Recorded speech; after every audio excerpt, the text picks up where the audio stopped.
Hi, my name is Meredith Lyric, and I am the director of the VIP Center, or the Violence Intervention and Prevention Center. The VIP Center is a free, confidential resource for students, faculty, staff, family, friends, and loved ones of survivors of violence. The VIP Center plays two main functions on campus. We provide advocacy and prevention education. When we talk about confidential advocacy, we're talking about personal, individualized support to survivors of violence and their loved ones. This support can include access to information on survivors' rights under Title IX, assistance with housing, transportation, safety planning, protective measures, and academics.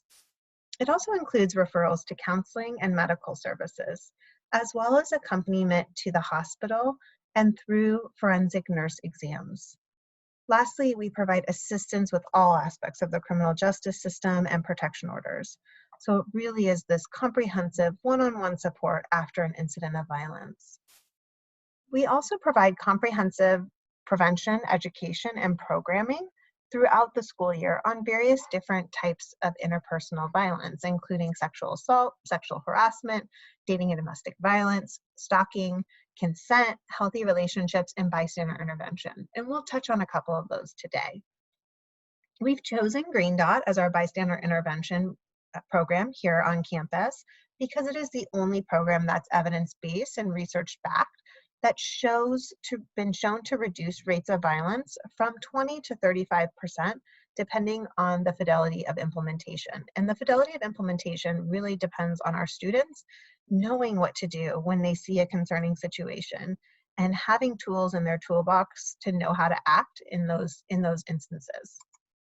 And I hear every day about students being a green dot in a situation where maybe before they took the training, they didn't know what they would have done in that situation, but it might be at a local bar or driving down the street or on the phone or something on social media where now all of a sudden they feel empowered and equipped to do something.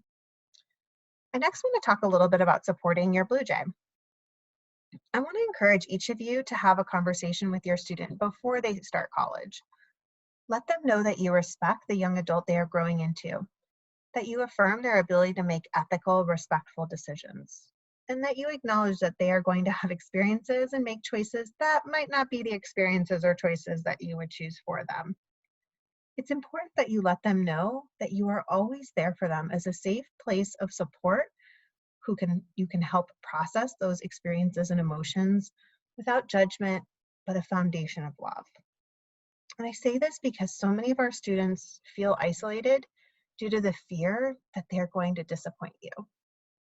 Reassure them that no matter what, your love and acceptance is unconditional.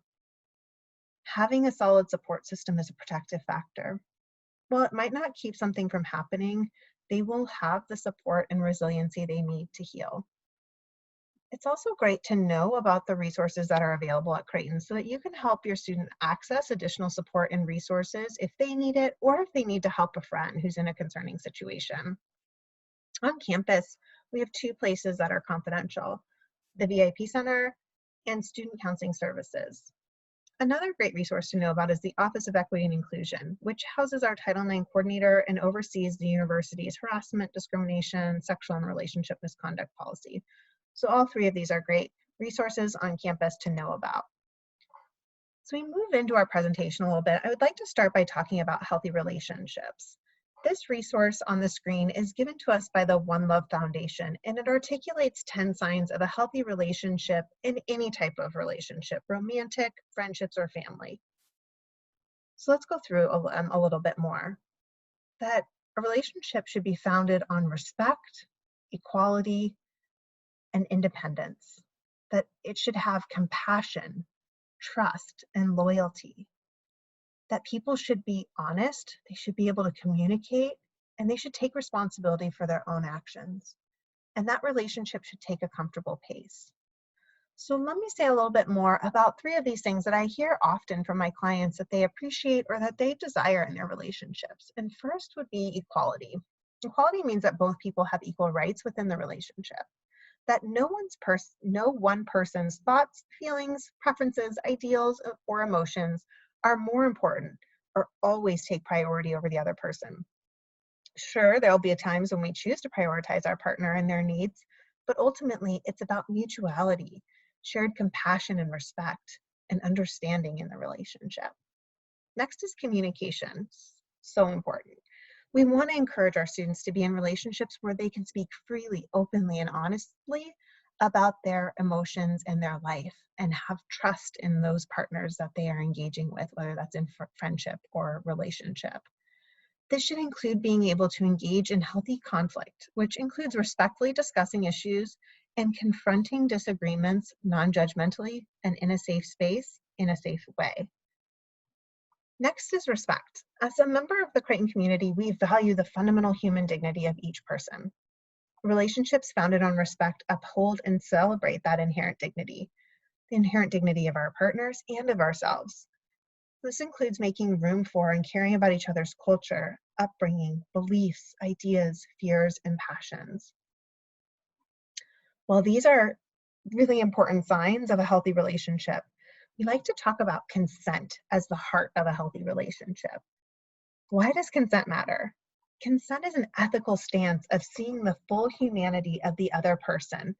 It includes understanding their body autonomy and body sovereignty, that they get to choose what brings them joy and pleasure or pain and discomfort. We want to empower and teach our students how to be co-creators of a moment together. Ultimately, consent is a manifestation of healthy boundaries.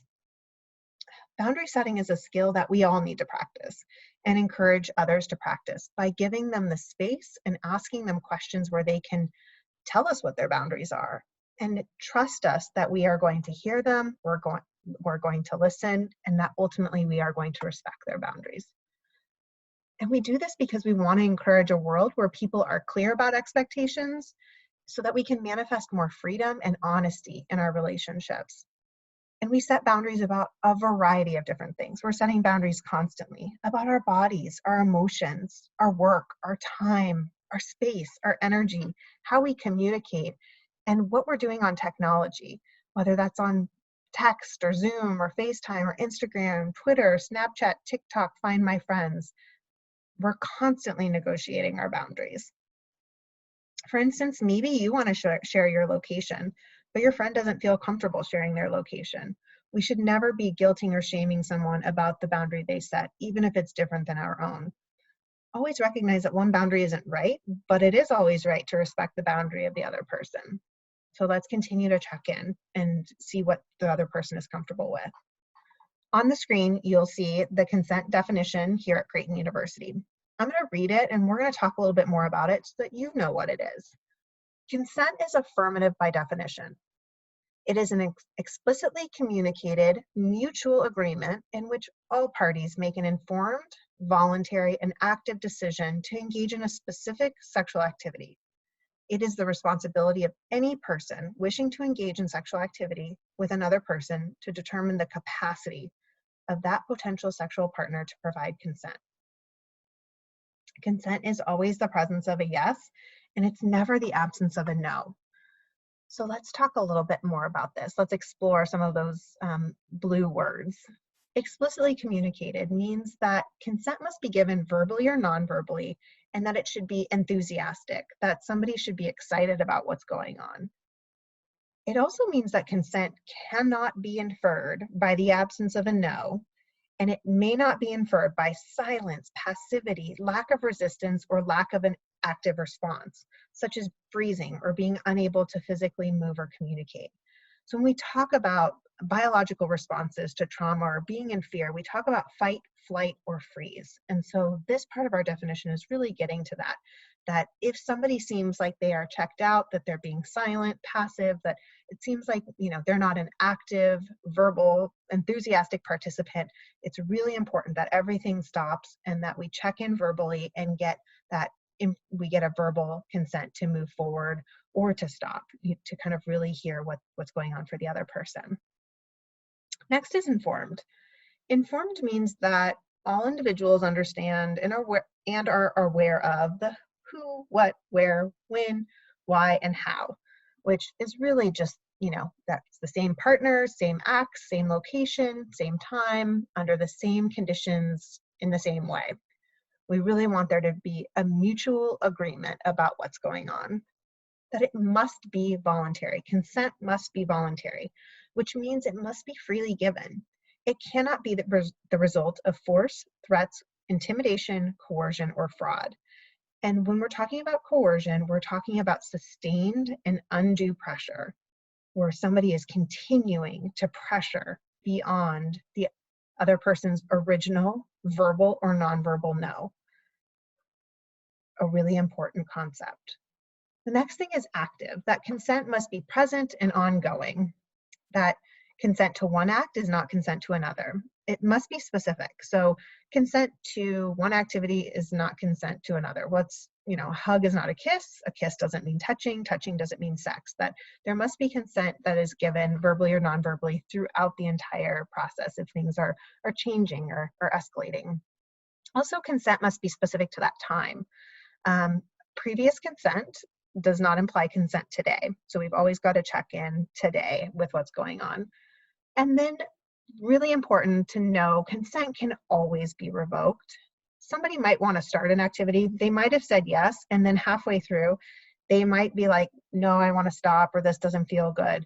At that point, everything must stop, and period. It just must stop. Consent can always be revoked. Consent is at the heart of a healthy relationship, starting with the relationships that we have with ourselves. Your student is looking to you for leadership around these issues, so I'm going to strongly encourage you to have a conversation with them about consent. We want them to have the opportunity to talk with you all as their mentors and leaders. Know what consent is, what it's not, how to give consent, how to get consent, and feel empowered to have meaningful and honest conversations, such as this second part of the definition around capacity. That it's the responsibility of any person who wants to engage in sexual activity to determine the capacity, which means that we are looking for signs of incapacitation. That if we know somebody's been drinking all night long, or they're stumbling or slurring their words, or they're having difficulty focusing, or they don't seem to be able to track a conversation, or maybe they've been vomiting, that consent can never be given in these situations. And that's a really important conversation for you to have with your students. As we discussed, consent and boundaries are the foundation of human interactions. The more we normalize these conversations, the safer our students will be in social situations, because they will have had great role models in all of you, and they'll have practice around consent and boundary setting and boundary respecting. So check in with your students. Even if this is your first conversation around these issues, now is a great time to start. I believe in you. The last thing we're going to talk about today is unhealthy relationships. As parents, families, and loved ones of college students, it's really important for us to know what some of the warning signs of an unhealthy relationship are. As you're talking with your student about the friendships and romantic relationships that they are in, here are a couple of red flags to be listening for. Does a relationship seem super intense? Are they being isolated? Is there betrayal or volatility in the relationship, or a sense of sabotage? Unhealthy relationships also often manifest guilting, jealousy, deflecting responsibility, belittling, and manipulation. Let's talk a little bit more about a couple of these. The first one is intensity. Intensity refers to relationships that form and become very serious very quickly. There's a really quick progression of the level of commitment from that initial date or hangout to being together always. Some people describe the beginning of these relationships as super romantic and flattering, that somehow their partner just understands them in a way that no one else has, like cue the Disney Prince Charming analogies. In retrospect, this is often the beginning step towards isolation. With isolation, we see possessiveness around someone's time and their life in general. This can often be the systematic exclusion of other people from their life, including friends, family, and other supportive people.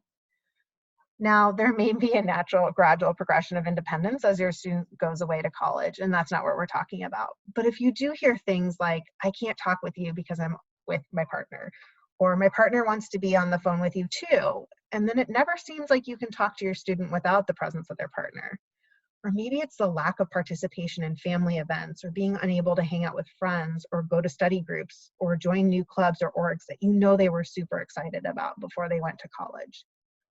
We're talking about one partner exerting power and control over the other person. This can also manifest in comments where where someone is, who they're with, who their friends are, who their friends are on social media, wanting access to their phone and all their social media accounts, maybe tracking their location, even if it makes the other person feel uncomfortable. Sometimes as loved ones, we can recognize isolation and jealousy through our loved one always having to check in or having to account for one's actions, maybe apologizing to their partner a lot or trying to de-escalate things for their partner, making excuses, apologizing for emotional outbursts. One of the last things I want to touch on is belittling. Belittling is name calling and rude remarks that are meant to systematically erode the self-confidence of one partner. It's meant to make the other person feel bad about themselves. And this is, can be names that start as little pet names, but grow in their intensity and grow in the amount of shame and guilt and belittling that is at the core of this. And it's important to recognize these warning signs because as people are being isolated, as they are constantly being fed this sense of like guilt and jealousy and sabotage and volatility, always being accused of betrayal. A lot of times the abusive partner might accuse them of lying or cheating. That these are things that generally erode somebody's sense of being and sense of self in the world. And so it becomes almost like a shell of their former selves. And it can be really difficult to reach out and ask for help or to admit what's going on because there's a lot of shame and isolation that is related to this. And that's why we wanted to raise your attention to it, because the VIP Center is committed to helping create a future that is free from violence and abuse. But until we live into that vision, confidential advocates are available to support people who are experiencing sexual harassment, sexual assault, dating or domestic violence, child abuse, and stalking. We've talked a little bit today about healthy and unhealthy relationships, some of those warning signs, and the importance of consent. As you are supporting your students in their collegiate lives, please know that we are always here for you and your students as a confidential resource, or even if you just have questions. Because as St. Ignatius of Loyola so beautifully put in the spiritual exercises, love is shown more in deeds than in words. The VIP Center is committed to walking with and loving survivors. Thank you for your time and have a lovely day.